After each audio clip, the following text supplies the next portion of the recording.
महाराज वर्णन करतात, राजन प्रल्हादानं सर्व आपल्या मित्रांना सांगावं, गुरुजींचं ऐकू नका. ही किती विचित्र आहे की नाही, गुरुजींचं ऐकू नका.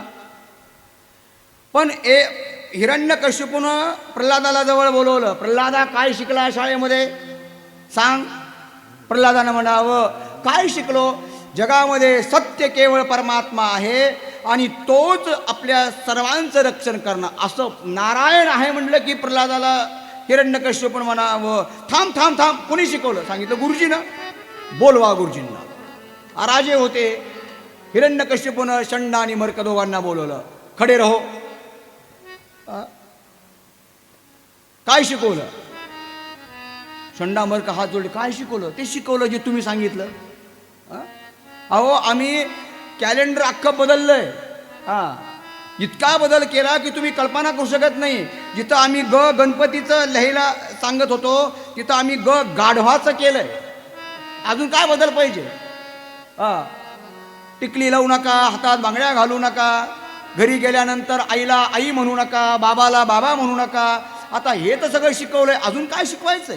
पप्पा म्हणा, मम्मी म्हणा. घरामध्ये जास्तीत जास्त चपला नाही बाबा, काही नाही. ठरवलंय आपण, काही बोलायचं नाही. हे सगळं आम्ही शिकवलंय ना. बघा, पाश्चात्य संस्कृतीचं अनुकरण जितकं आपण करू ना, तितकं आपण भविष्यामध्ये आपल्या पुढच्या पिढीला फार फार फार विचित्र मोठ्या दरीमध्ये आपण ढकलणार आहोत. किती तुम्ही शिकला आणि किती तुमची संपत्ती आहे यावर तुमची गुणवत्ता नाही, तुमचा विवेक आणि संस्कार किती आहेत यावर तुमची गुणवत्ता असते. षंडामर्कानं प्रल्हादाला अति झाल्यावर अनेक प्रकारचे प्रयोग प्रल्हादाला मारण्यासाठी बापानं केले. अनेक प्रकार केले. विष प्यायला दिलं, कडावरनं फेकून दिलं, हत्तीच्या पायाखाली लोळवलं. हे सगळं करत असताना सुद्धा प्रल्हादाची अवस्था जशी आहे तशी पाहून हिरण्यकश्यपूनं विचार केला की अरे याच्यामध्ये एवढी ताकद आली तरी कुठनं. सायंकाळची वेळ आणि सायंकाळच्या वेळेला राजपाटावर हिरण्यकश्यप बसलेले असताना प्रल्हादाला समोर उभं केलंय. प्रल्हादा, इतकं नारायण नारायण तू म्हणतोस, कुठेही तुझा नारायण. प्रल्हादानं म्हटलं, कुठं नाही नारायण. सर्वत्र व्यापक परमात्मा आहे, तो नाही अशी जागा नाहीये.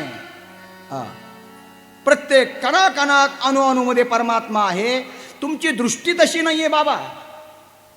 प्रत्येक ठिकाणी परमात्मा आहे. या खांबात सगळीकडे असेल तर या खांबामध्येही तो असेल. विश्वास बघा प्रल्हादाचा. आणि खांबावर लाथ मारिली दुर्जने. आपली गदा आणि हिरण्यकश्यपूनं त्या खांबावर जोरानं लाथ मारली बघा. आणि भगवंताची अद्भुतता बघा. त्या स्तंभामधनं भगवान नृसिंहाचं प्रागट्य झालं.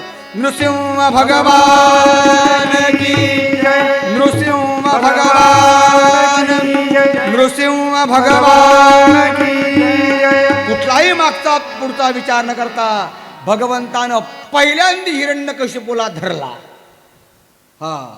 आत नाही, बाहेर नाही, खाली नाही, वर नाही, शस्त्र नाही, अस्त्र नाही. आपल्या नखानं आपल्या मांडीवर मध्यभागी विदीर्ण केली ती पोटाला. आणि इतकी विदर्णता केली, इतका राग आहे भगवान नृसिंहाला बघा की आताड्यांच्या पूर्ण माळा नृसिंह भगवंतानं आपल्या गळ्यामध्ये घातल्या. ते उबदार रक्त भगवान नृसिंह पिऊ लागले. इतका राग भगवान नृसिंहाला त्या हिरण्यकश्यपूचा आला. आणि हिरण्यकश्यपूचा उद्धार भगवंतानं केला. सर्वांना नारायणाचा जय जयकार केला. नृसिंह भगवान की जय.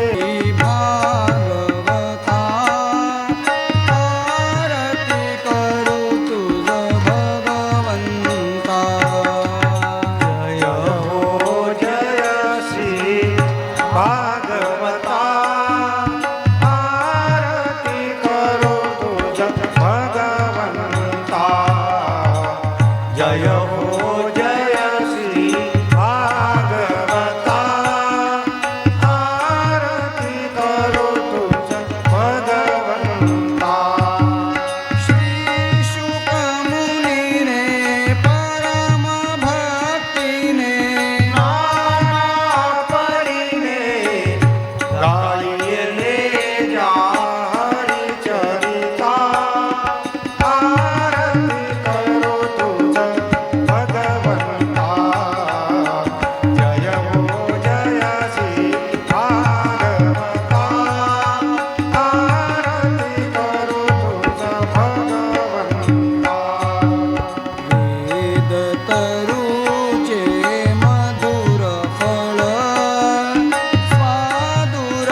पदी ठेवो माता, आरती करो तुझा भगवंता.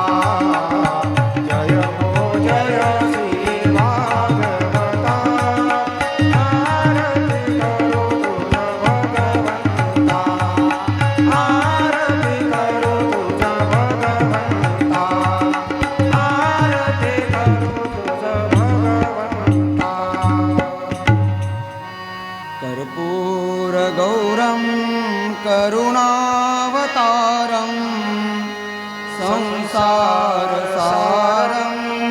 भुजगेन्द्रहारं सदा वसन्तं हृदयारविन्दे भवं भवानी सहितं नमामि. बाहु सुमने तव पदकमली प्रणाम करूया हो. आत्मसुखाची